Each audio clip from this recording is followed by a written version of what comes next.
Hello friends, good morning and welcome to EduSat live lectures. Dear friends, today we are going to talk about role of education in moral development. To discuss this topic, we have with us our subject expert, Dr. Mrs. Praveen Sharma. Dr. Sharma is Associate Professor in Hindu College of Education, Sonipat. Dr. Sharma has over 29 years of teaching experience and she has written various books. She has also, her articles have also been published in various national and international journals. Many scholars have been awarded PhDs under her guidance, and she has been resource person to various seminars and conferences. Without further ado, I would like to welcome ma'am to our studios and request her to start the lecture. Welcome, ma'am. Thank you, ma'am. Good morning, viewers and listeners. Today in this session, we'll discuss the role of education in moral development. Yes, generally we come across people saying that these days our children, our youngsters are lacking moral values. They are not having proper moral development and they are lacking the values. So what do we actually mean by these terms and these comments that our youngsters are lacking moral development? So in this session, step by step, we'll discuss what do we mean by morality, what is moral development, and what can be the role of teachers, our school, our college, our institutions, our parents and the other stakeholders in bringing the development among the youngsters, among the children. Yes, these days moral education and bringing up of the children has become one of the important aim or essential aim of our education system, so that we can come to know that what do we mean by moral development. These days every religion, every sex and every institution, every subject, every discipline is stressing more and more on the proper moral development of the youngsters, because the proper development on the part of the individual and on the part of the society as well depends on it, that how well the development is going on. Moral development focuses on the emergence, change and understanding of morality with respect to and from infancy to adulthood. So we have to understand what is this moral development. Moral development in this field can be defined as the principles how individuals ought to treat one another with respect to justice, social welfare and rights.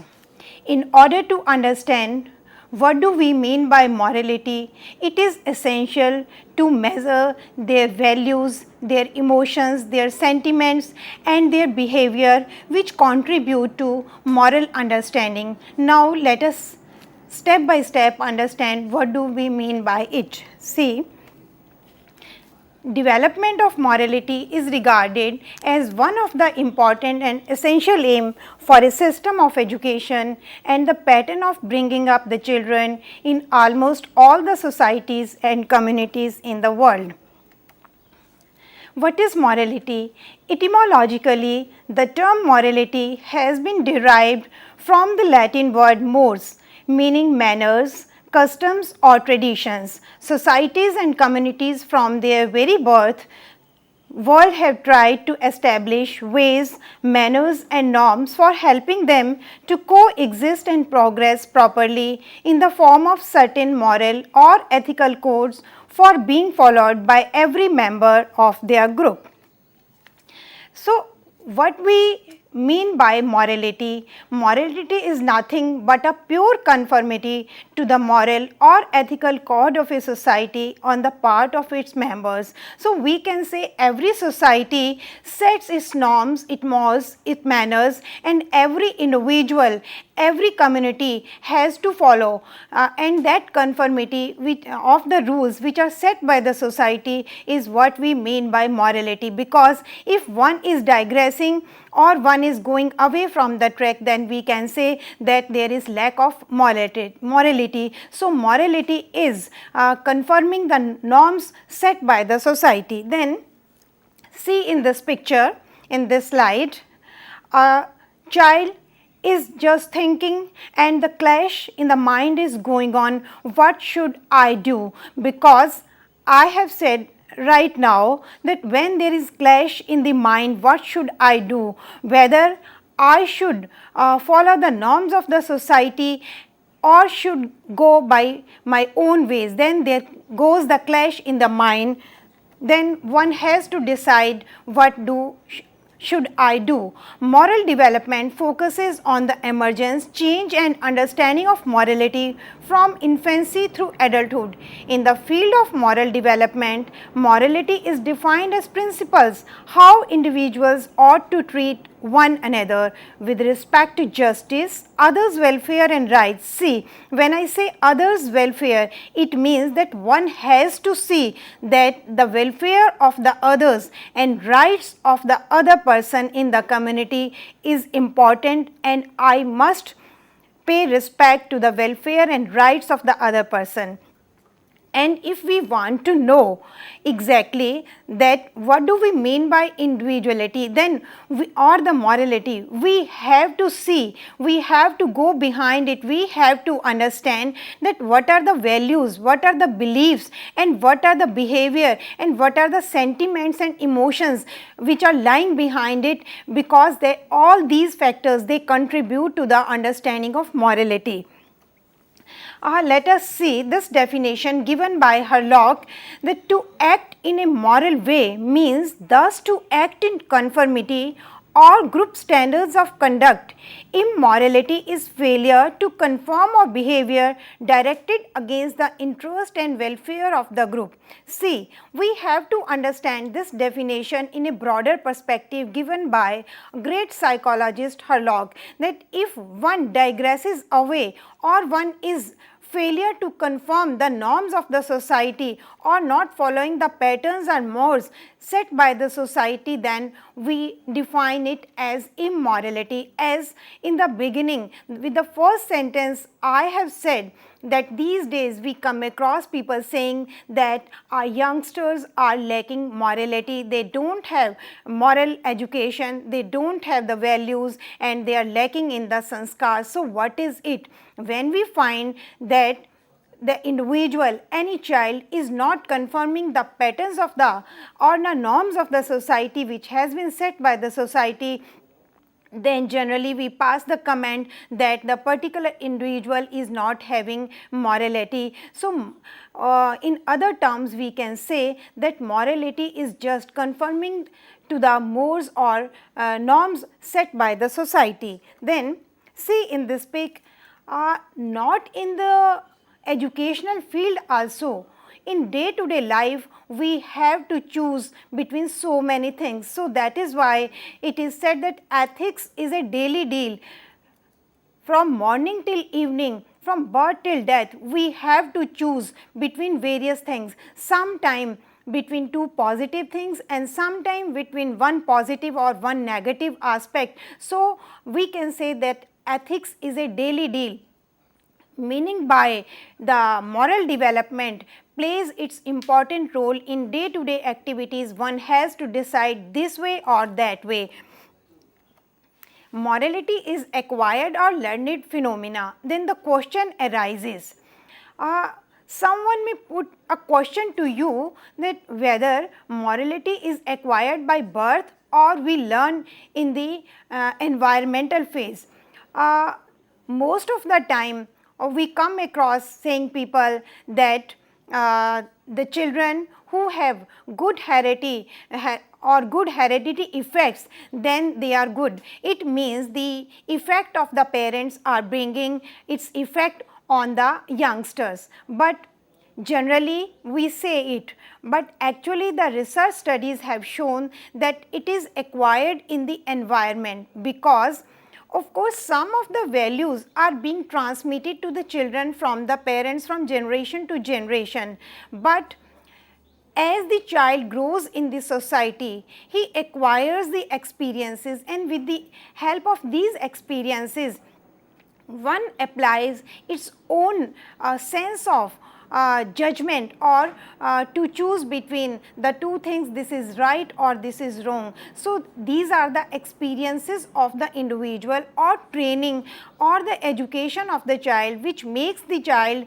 unable to decide or to choose that this is right or wrong. So, this way we can say heredity has its effect, but more effect is of the environment, because one applies in the environment its own sense of judgment, and then these experiences which a child acquires in the day to day life through the education and the experiences which he gets in the society makes him able to choose the things. So, in this manner we can say that it is acquired in the environment.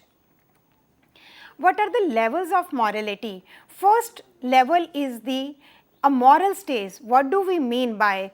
As the child takes birth, he is not moral and nor immoral, he is amoral, because when a child feels hungry, he or she cries, then this sense of crying does not mean that the child is moral or immoral, that is a moral stage. Then the second stage is the self-centered stage. In this stage, the child is concerned with his or her own needs. When he desires something or there is a need on the part of the individual, is thinking of his or her own needs only. So, this is known as self-centered stage. I am trying to put forth or to focus on the level of the morality, how these aspects takes place in the mind of the individual. As I have said earlier, that a child as acquires experiences in the environment, then his or her own sense of judgment is being applied. Then the third is confirming conventional stage. Then because some sort of socialization takes place in the mind or in the life of the individual, then he or she is not concerned with himself or herself only, then tries to follow the conventional patterns which are set by the society. Then the fourth is the irrational conscious stage. Here at this fourth level, the child tries to analyze the things whether this is right or this is wrong. And then the last is the higher stage, that is we know rational conscious stage. Here one is applying the sense of judgment and thinking that I should go with the mores which are set by the society. So, these are some levels of moralities. First is a moral stage, second is self-centered stage, third is confirming conventional stage, fourth is irrational conscious stage, and the last higher stage is rational conscious stage. So, as the child takes experiences in the environment, takes training in the environment, or as he or she observes the behavior or norms or the lifestyles of the elders in the society, he or she develops his sense of judgment and tries to choose between the right and wrong. So, these are some levels through which a child passes. Then I will discuss what are the factors which influence moral development, because in the beginning when we tried to explain that what do we mean by morality and what is moral development. So, for that we have to see the factors which are lying behind the behavior of an individual. If one is behaving in one way or the another, so these are the factors behind his or her behavior which force him to act in that particular manner. First is the heredity. As earlier we were talking whether it is hereditary or it is acquired in the environment. So, we saw and we discussed that studies have shown their result both way, but the studies which have more environmental effect carry more weight in comparison to hereditary effect. Then the second is the physical factors like our food, our living style, our experiences and the daily experiences, they affect our lifestyle, and in the same manner we develop our values. Then the third is the intelligence, because one sees so many things in the environment and tries to choose between those sometimes two positive things and sometimes one positive and one negative aspects, then one has to apply his own intellect, what should I do, because all the time the child or any individual is not being dictated by the elders that you are to do this thing and you are not to do this thing. So, this is the intellect of an individual which help him or her to choose the right or wrong. So, this is the third factor, that intelligence is the third factor which influence the moral development. Then social factors, definitely one has to move in the society. So, this is the type of the society or the influence in the society or the lifestyle or the structure of the society which influences the individual to choose the morality. So, it means how any individual is behaving, maybe moral or immoral, that depends on our social factors, because this morality is relative with respect to society, because sometime the one may be a moral in one society and it may be against the morality in another society. So, it is society specific. So, we have to set first of all in terms of which society we are setting these aspects. So, the factors which are prevalent in the society, they influence the moral development of any individual. Then the religious factors. As earlier in the beginning we have said that all religions, all communities, all sects, they propagate for the right moral development. So, all the religions they influence our moral development. Then means of entertainment. What are any individual is using the entertainment resources, because what kind of entertainment we are choosing, we are busy with, they influence our moral development, like the kinds of media like magazines, newspaper or the TV channels or the radio and the other agencies, other media, they influence our moral development. So, it depends our choice what kind of the sources of entertainment we are using. And the last is the providing high ideas. This is important that the other stakeholders, maybe teachers, maybe parents, maybe our peer group or our neighborhood, all these factors they influence, because what kind of high ideas are being provided by the others, they influence the moral development of the child. So, these are the factors: heredity, physical factors, intelligence, social factor, religious factors, and the source of entertainment and high ideas given by the elders. They all influence the moral development, because morality in itself is nothing.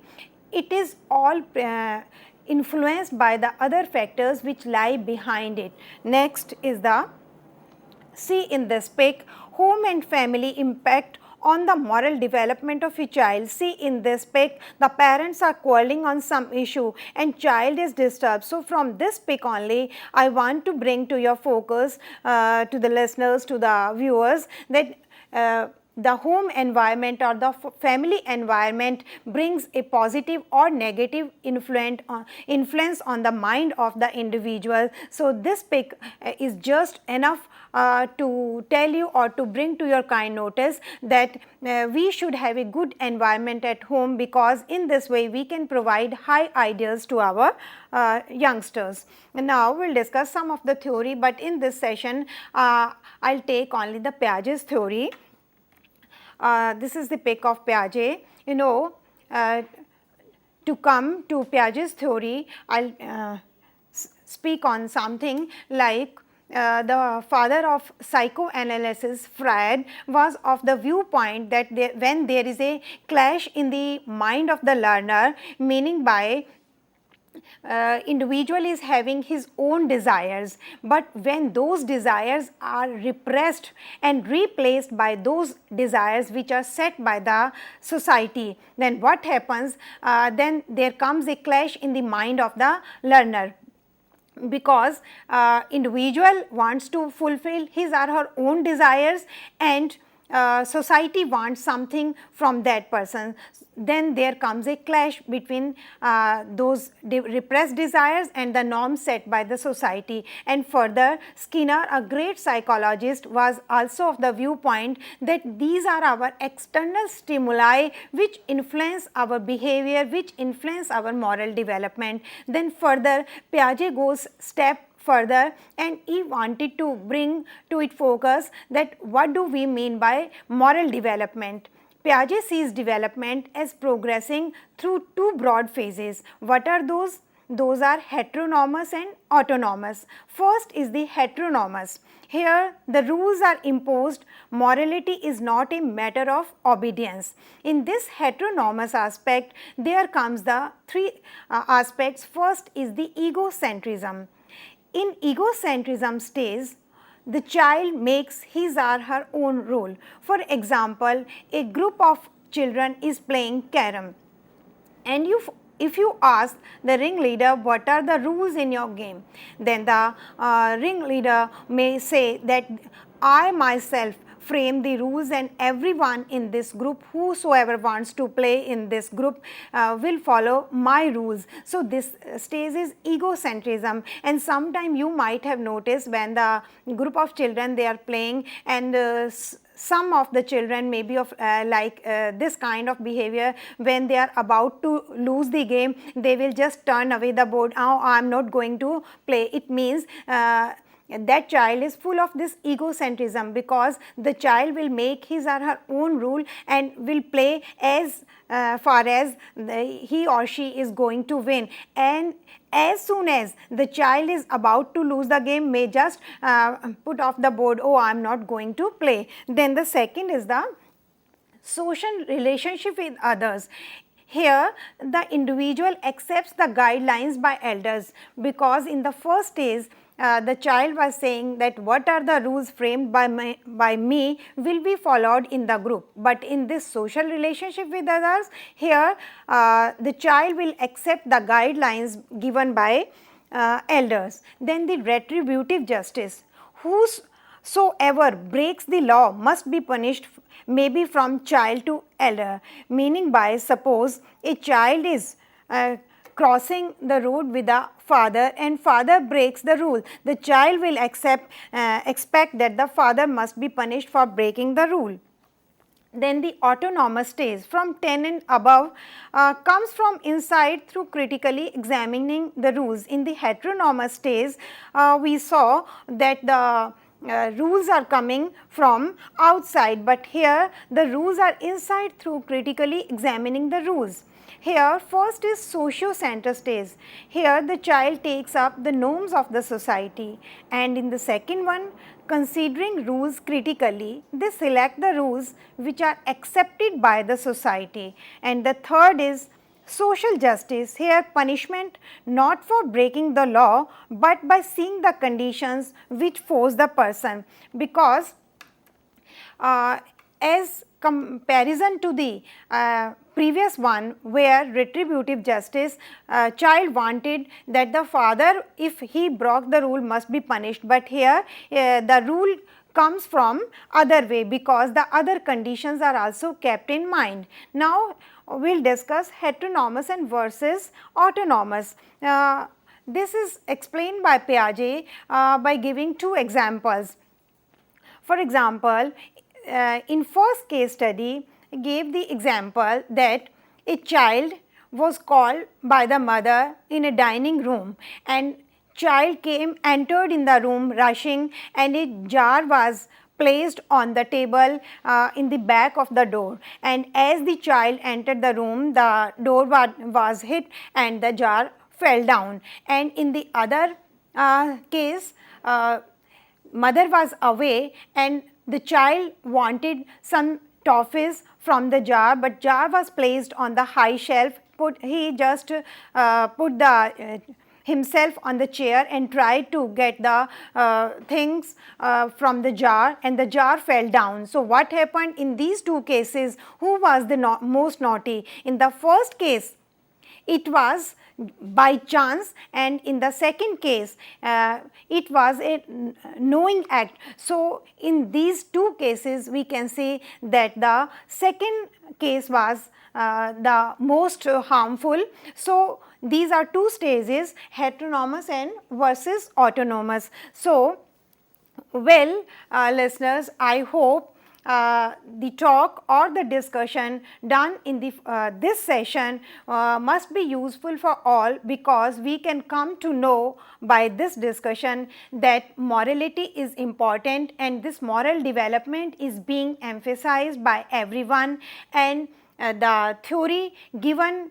by Piaget regarding moral development is really very useful, and I hope to know this Piaget theory is really helpful in our education system. Thank you very much.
Good morning, viewers and listeners. Today in this session we will discuss the Kohlberg's moral development theory and role of education in the moral development of the children. See, Kohlberg was a great psychologist. He was born in 1927. First, he wanted to become a clinical psychologist, but later on he got interested in the expansion work of the Piaget, the great psychologist. He put a great ideas on regarding the moral development theory. He wanted to bring it to the notice of the everyone that the child makes his or her own sense of judgment, and it is not imbibed. Earlier the view was prevalent that the morality is somewhat which we imbibe, but Kohlberg wanted to bring it to the notice to everyone that it is somewhat the learning experiences or the training which a child acquires in the environment, because after getting the training or after getting the learning experiences, child himself or herself want to apply his own sense of judgment and tries to choose between the two things, what is right and what is wrong. So, he was of the viewpoint that full freedom should be given to the child to decide what should I do for myself. Then see, Kohlberg's theory of moral development, he differs from the popular view that children imbibe the sense and methods of moral judgment from their parents and elders by way of learning. Earlier, it was a conventional view prevalent that the youngsters or the children, they imbibe every learning and every modes or every conduct from the parents, because it was considered that if the parents are intelligent, the children will be intelligent, and the same will happen in every case. But Kohlberg was different from the other companion. He further clarified that internal or cognitive processes like thinking and reasoning also play a major role in one's moral development. Meaning by, he was of the viewpoint that it is the thinking or reasoning capacity of any child which helps him or her to decide what way he should go or he should not go, because this is the reasoning capacity of any individual, what he thinks, what or she thinks about any idea. That is the way children make moral judgment depends on their level of intellectual development as well as on their upbringing and learning experiences. This way we can say, when I talk about upbringing by the parents, what are the values provided as an example by the parents, that if the parents are quarreling on petty issues, the child will be disturbed. If we are talking in a scholarly manner, in a positive manner, in a good manner, which develop the good habits among the children, then they will learn. So, this way Kohlberg wanted to say that this is the upbringing of the parents and the learning experiences given by the parents or given by the teachers in our institution, which influence the moral development of the child.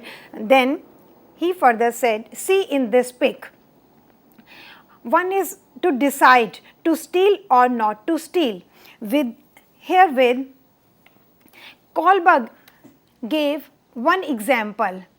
There was a person in Europe named Heinz. His wife was not well and he wanted to buy a very costly medicine which was the only remedy for his wife, and he was not having the required money, and the chemist refused to give him, and he broke the gates and he just stole the medicine. Now he posed the questions to the youngsters, and Kohlberg collected a sample of 100 children and posed this question whether he is wanted should steal the medicine or not. What should he do? What is your opinion? Should he let the wife die without medicine, or he should steal? He did wrong or right? So, such kind of questions he put to the children. He from himself did not said that this is right or this is wrong. Rather, he just prepared questions and put those questions to the sample of 100 children, that in this case particular, giving this example of the particular person Heinz, what Heinz should do. So, this is through this picture he just wanted to show whether he should steal or not, and some of the children said that he did right because it was important for a person to save the wife from death, but some of the children said no, stealing is still stealing, and he should be punished by the law because he stole the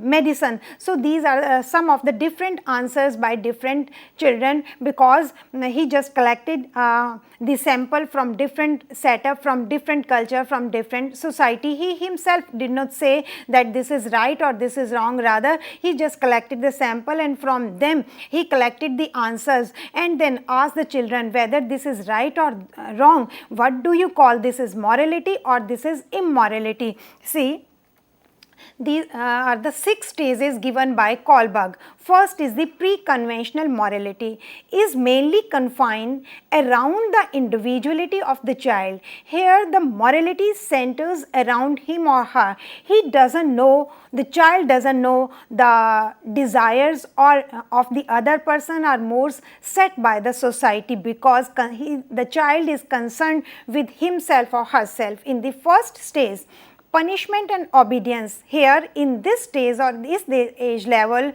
the child performs any act just to avoid punishment. For example, the mother says to the child, you have to do this, otherwise you will get punishment. Or in the classroom, teacher says you have to finish this much homework within this given time, otherwise you will be given punishment. So in this first stage, the action is not a matter of obedience, rather child is performing any act just to avoid punishment. If I do not perform this, if I do not complete this task, I will be given punishment. In the second stage, which is known as individualism and exchange, here the child is paying attention to own needs but become conscious of the rights of others as well. In the first stage, child was concerned with just to avoid the punishment, but as he grows somewhat, reaches somewhat next stage of age level, then tries to put forward that my need should be fulfilled, but the needs of others should be taken care of. I should not harm the rights of the others.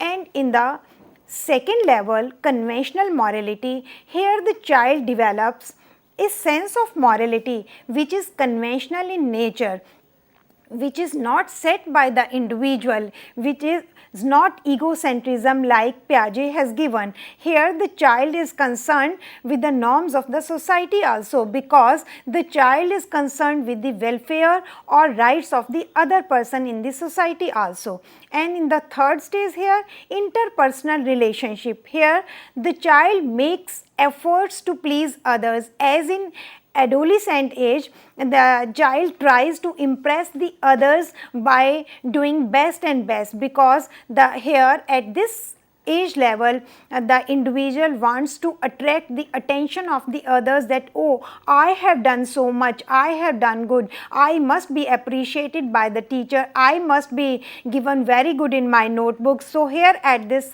stage, child tries to please the others. And in the next stage, maintaining social order, tries to understand the social system.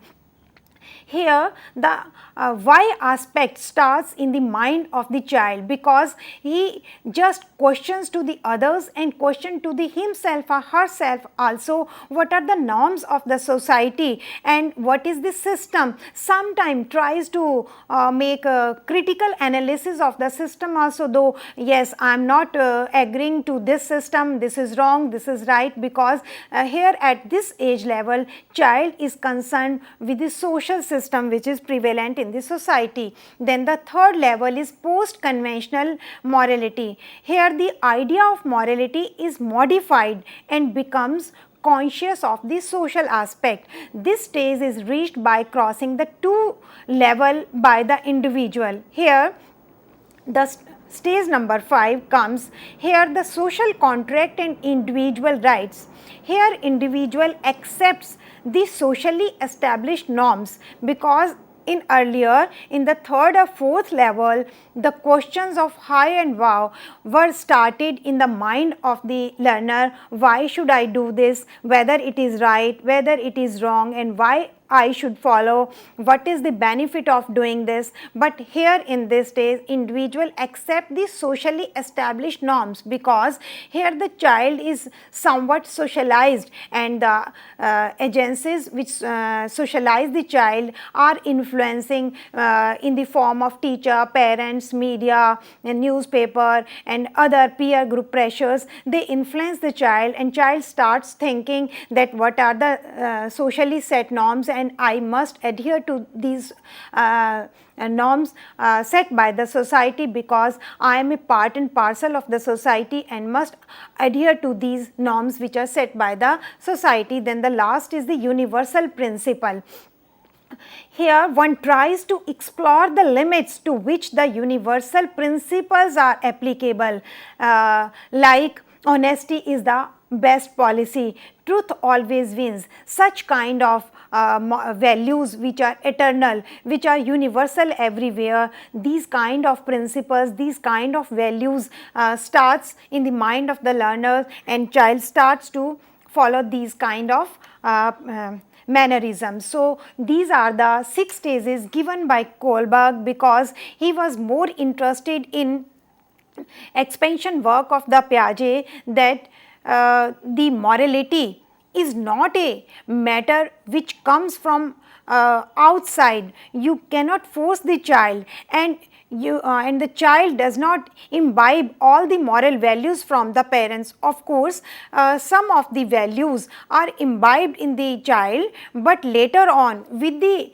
learning experiences, with the training, with the education, or with the experience in the social setup, one tries to modify those values, those sanskar which are given by the parents, which are given by the elders, because he may be working, she may be working for the benefit of the welfare of the society by thinking or applying his or her own intellect. So this way Kohlberg contributed greatly in the field of moral development. Now we will see what are the points which go in the favor of Kohlberg's theory, how he is being appreciated. An individual progresses through a series of qualitative and distinctive stages. Kohlberg wanted to bring it to notice that any individual passes through so many stages. For example, in one stage the child is just concerned with his or her own moral values, but as the child reaches the next stage, he is concerned or she is concerned with the welfare of the society, and then tries to critically analyze the ideas or norms set by the society, whether it is in the benefit of individual, whether it is in the benefit of the society or not. So this way, in the next stages, child tries to make critical analysis and tries to apply his own sense of judgment and tries to choose the correct things which are in the benefit of individual as well as in the benefit of the society. Because earlier we have discussed that Herlock, a great psychologist, has said that morality is conforming to the norm set by the society, and we have to understand what are the causes, what are the factors which lie behind the behavior of any individual, like his own values, his own emotions, sentiments, and above all the attitude of the individual. What kind of attitude is any individual is having to a particular idea or particular decision which are prevalent in the society. So, and moreover the intellect of the learner. So this way Kohlberg wanted to put forth that, and for this point of view, Kohlberg has been appreciated much by his companions and further psychologists also, because wanted to say that the child moves through various stages, then covering the total lifespan of an individual. With this theory, Kohlberg tried to covered the total lifespan of an individual, because he himself did not give ideas that this is right or this is wrong. Rather, he collected the ideas from the persons by giving the examples, by giving the case study. If suppose this kind of case study or this kind of example is before you, so what do you think, this is right or wrong? If a person acted in a certain situation in this manner, so what would you say, this is right or this is wrong? So how a child says this is right or wrong, conditions behind that the mind of that child are more important. What are the values of that child, and in what kind of society that child is brought up? So these are the factors which lie behind the act of any individual. And moreover, further, Kohlberg asserted that advanced cognitive development does not guarantee equivalent moral development. See, when I have discussed that this is the intellect of any individual which influence the moral development, but further he wanted to say that if cognitive development is there, it is not a guarantee of this that the moral development will be positive, because mind is working, cognitive development is there, and further the moral values to which the person is adhering may not be according to those norms which are set in the society. So cognitive development is not a guarantee of moral development in this respect. And when a child is unable to assimilate new knowledge, then a kind of disequilibrium starts in the life of an individual. Then this kind of disequilibrium helps the child to accommodate that kind of new knowledge. In this sense, I would remind my listeners about Freud, because Freud, the founder of the psychoanalysis, was also of the viewpoint that there must be some chaos, there must be some conflict in the mind. If there is some kind of dissatisfaction, some kind of frustration, then any individual will try to reach the highest level, but it should be a genuine one. And what is genuine? It cannot be measured. Then in further, Kohlberg wanted to say that when any individual is not able to assimilate the new knowledge, meaning by not able to adjust himself or herself in the society to the norms which are set by the society, then definitely the person will be dissatisfied, and there will be disequilibrium, sort of disequilibrium in the mind of the or in the life of the individual. Then this will help him to accommodate, because in this way he will try to create some kind of new ideas, new experiences, new environment, new situation, try to find the new sources. This way he will try to accommodate new knowledge. Then he gives more weightage to the role of experience. These are the experiences, these are the training or education of any individual which help any individual to take decision, because this is very important life skill. Any individual has to take decision at every step, because most of the time one has to choose between two equivalent or two opposite things. So how any individual will choose whether this is justice or not? Every time the parents and teachers will not hold the finger of any child that you should do this and you should not do this. So this way the role of experience which is acquired by any individual in the social setup is very important, because it helps the individual to decide what should be the morality, and this takes the individual towards the moral development. And lastly, it makes the individual to demonstrate to new higher moral order, because it is not necessary sometime that the norms which are set in the society that is the highest, and sometime the individual after the training or his or her own learning experiences may bring the improvement in the norms and traditions which are set by the society. This way, by applying one's own intellect, one's own experiences taken by the parents and teachers and the other stakeholders, one tries to bring higher moral order. But sometime Kohlberg is being criticized by other psychologists, because some of the psychologists are of the viewpoint that Kohlberg is most of the time talking about moral reasoning and not moral behavior. But I must say that before one behave, there is a reasoning in the mind of the individual. And he was being criticized on one more point, that an individual at one period of lifespan may be found to demonstrate more than one type of morality. It is not a set segregation or department, or that on this particular period of lifespan one individual will demonstrate this type of morality sometime, which is said by Kohlberg. But the other psychologists are of the viewpoint that sometime it happens that during one period of lifespan any individual may demonstrate more than one type of morality, because experiences changes day by day.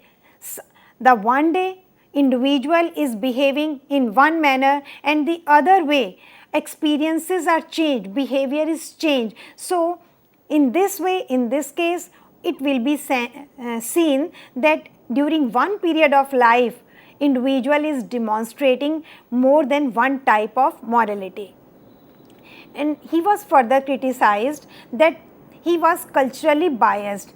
He took the sample from the urban areas. What about the rural sample? Because this is our social setup which influence our thinking, with our behavior, our mind, because the children which are living in the urban area, they think in one manner, and the children who live in the rural area, because they have less exposure, they might be thinking in the another manner. So this way sometime it is Kohlberg is being criticized that he is culturally biased and sex biased also, because in his sample there were male candidates, not the female candidates. So this way he was criticized that sample was not adequate, because sometime the how the male children are thinking may be different from the female children. So sometime on this basis Kohlberg is being criticized and does not provide answers to all the dilemmas. In this case study, Kohlberg could not bring all the dilemmas, because all the dilemmas which are faced by any individual through the total lifespan may not be demonstrated, or could not be demonstrated, or could not be elaborated by Kohlberg, because there are various dilemmas in the mind of an individual. Sometime even individual himself or herself is not able to share with anyone on the earth, or may not be able to express that such kind of dilemmas are going on in my mind, because one is confused whether to share or with anyone or not. So such kind of dilemmas, all the dilemmas were not elaborated or expressed by Kohlberg, but these points on the basis of which Kohlberg is being criticized are the lesser one. He is being appreciated. He was a great contributor in the field of moral development, because he just collected the views from the various children, that in this particular scene, in this particular example, what do you think what a person should do? Because before we act, there goes a moral kind of reasoning in our mind, like what are our sentiments, what are our emotions, these emotions, these sentiments, our attitude, our experiences which we get at home, the experiences which we get in our peer group, the experiences we get in our institution, in our classroom, during at our playground, during our entertainment session. So these are different experiences which we acquire, which influence our behavior. So lastly, I must recapitulate it that before we act, there is a kind of moral reasoning in our mind. Very quickly, I would like to throw light on the role of education in moral development. Proper training of instincts and emotions should be given to the children. And training of willpower is important, because it is our willpower which is important, which motivates us or which makes us to behave in a particular manner. Then good habits must be inculcated in the very beginning, at home and in the school. So these are our good habits, which is the foundation stone of our moral development. Then presenting ideals. Our teachers, our parents and other elders in the community, in the society, present good ideas before us, so that our moral development is proceed in a fine manner which we want. Then good suggestions always should be given by the parents and by the teachers, because these are the suggestions which are given by the elders, which makes us to go on the moral path. Then imitation. We imitate our elders. Most of the things we learn by imitation. Nobody asks us to do this, but we imitate our elders. Suppose a child at home is imitating the behavior of the adults. As the parents are doing, the child will imitate, and in the class also the child will imitate the teacher. Suppose you want to teach the lesson of tolerance to your students in the classroom, you have to be tolerant. If all the time you are angrily outburst on any kind of action on the student in the classroom, then you cannot teach the lesson of tolerance to your students. So they imitate you. This way teachers and parents present good ideas and good habits to the students if we want that our children should develop morality and they should go on the path of moral development. The last is the role of reward and punishment. The action which we want from the child, which we consider that it is according to the moral development, for that kind of action, for that kind of behavior, the children should be rewarded, and which we do not want from the children, that kind of action or behavior should be punished. So this way, with the use of reward and punishment, we can make our children to proceed on the path of moral development. Then socializing of the child is must. That's why we send our children to the institutions, so that when they play or when they learn in the peer group or the children of their age group, they learn so many things. So socialization is an important aspect to make our child morally developed. And the last is the role of family and society. In which kind of society we are being brought up, it is important, because we see the actions of our elders in the society, and in the same way the children will be acting. And the last is the role of family. They are imitating the role of their adults. If we want to teach the lesson of punctuality and honesty to our children, so we as a parents have to act like an honest person, like an punctual person. So that kind of punctuality and honesty will be directly or indirectly inculcated in our children. So with this note, I hope our viewers and listeners will be benefited with this role of education in moral development and theory given by Kohlberg. On that note, I would like to thank ma'am for this very enriching discussion, and I would like to thank you, dear friends, for watching our show. Stay tuned and keep watching. Thank you.